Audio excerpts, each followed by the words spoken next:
there was also a concern that the executives had with Dana Rose calling people on behalf of the region without talking to any of us about it.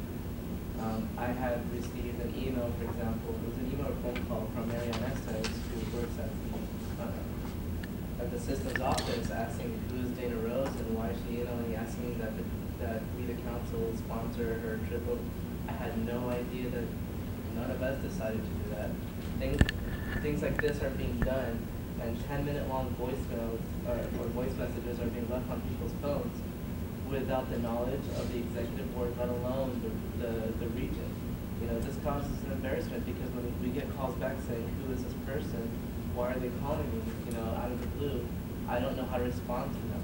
You know, there's a basic level of professionalism that was not attained by Dana Rose. So we have no minutes and unprofessional character. I would encourage you to do the process. I want to actually respond to,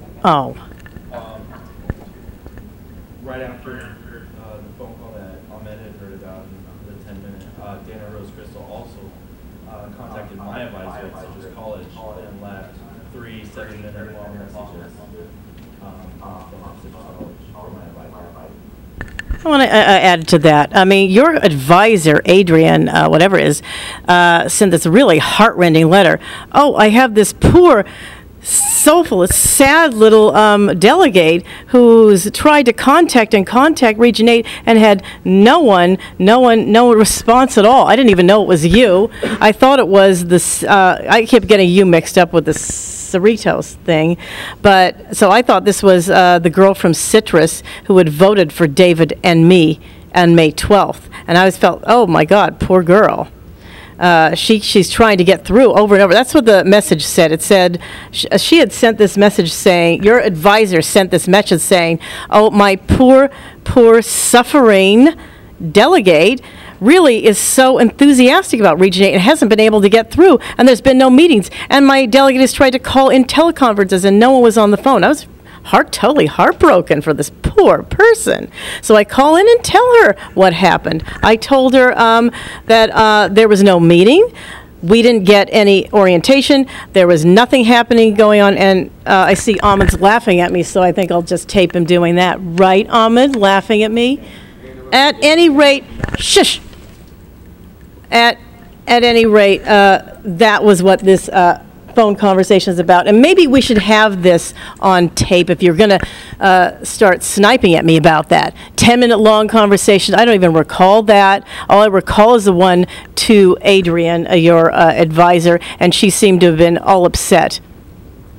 I was worried on the behalf of the delegate, and please don't shut me up, Uriel. I'm going to answer everything that anyone said about me. Meg was saying something about how she didn't send to the right email. As a matter of fact, she didn't send Ethan his mail either. And when I saw what she did with the email, it said E. Morris, M-O-R-R-I-S, at FollCall, FOLLCOLL.edu. That is not our address. It's FollCall, FULLCOOL, okay? And you know, Meg had to be corrected several times on the emails.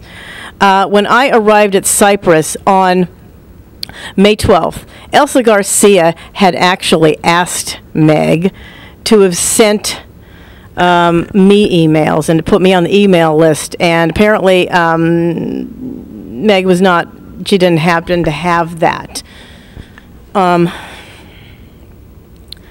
She had to be corrected several times, and she still couldn't send it to me. Stella Kim, the supposed secretary that I was replacing, never did send me. As a matter of fact, part of the job of the secretary is actually not just to take minutes, but to keep records from the previous administration. I never got any of the previous administration's records or anything.